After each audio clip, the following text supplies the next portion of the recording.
காங்கிரஸ் தலைவர் பதவியில் இருந்து விலகுகிறேன் அறிவித்தார் செல்வ பெருந்தகை.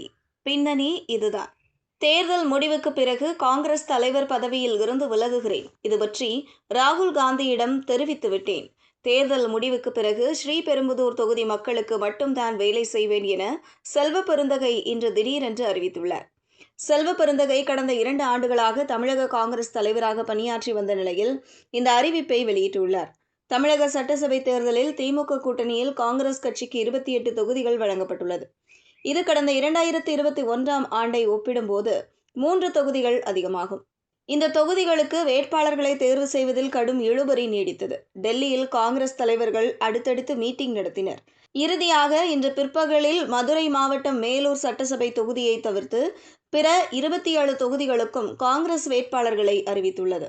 அதன்படி காங்கிரஸ் மாநில தலைவராக இருக்கும் செல்வ பெருந்தகை மீண்டும் ஸ்ரீபெரும்புதூர் சட்டசபை தொகுதியில் போட்டியிடுகிறார். இவர் தற்போது இந்த தொகுதியின் சிட்டிங் எம்எல்ஏவாக உள்ள நிலையில் மீண்டும் களம் காண்கிறார். இந்த நிலையில்தான் காங்கிரஸ் தலைவர் பதவியில் இருந்து விலகுவதாக திடீரென்று செல்வ பெருந்தகை அறிவித்துள்ளார்.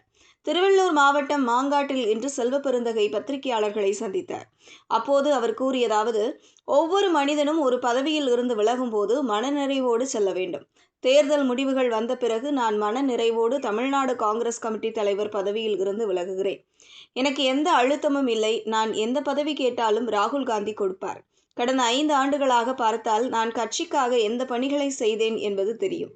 முழுக்க முழுக்க ஸ்ரீபெரும்புதூர் தொகுதி மக்களுக்காக 24 மணி நேரமும் செலவிட தயாராகிவிட்டேன். மாநில தலைவராக பதவி வகித்த கடந்த 2 ஆண்டுகளில் திட்டங்களை தீட்ட முடிந்தது.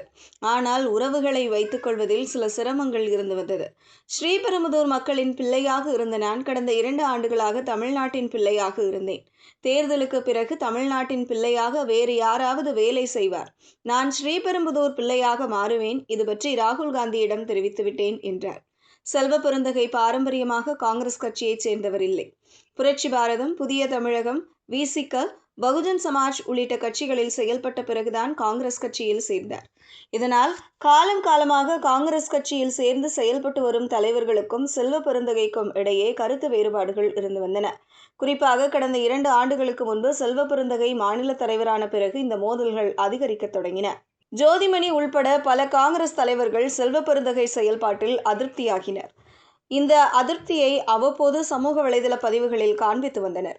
தற்போது சட்டசபை தேர்தல் வேட்பாளர் பட்டியலிலும் கூட கட்சிக்கு உழைத்தவர்கள் புறக்கணிக்கப்பட்டு புதிதாக வந்தவர்களுக்கு சீட் வழங்கப்பட்டுள்ளதாக பாரம்பரிய காங்கிரஸ் தலைவர்கள் குற்றம் சாட்டியுள்ளனர். அதோடு பணம் வாங்கிக் கொண்டு வேட்பாளர்கள் தேர்வு செய்யப்பட்டதாக குற்றச்சாட்டுகள் எழுந்தன. இதன் மூலம் செல்வ பெருந்தகை நேரடியாக குறிவைக்கப்பட்டார். இந்த நிலையில்தான் தேர்தல் முடிவுக்கு பிறகு தமிழ்நாடு காங்கிரஸ் மாநில தலைவர் பதவியில் இருந்து விலகுவதாக செல்வ பெருந்தகை அறிவித்துள்ளார்.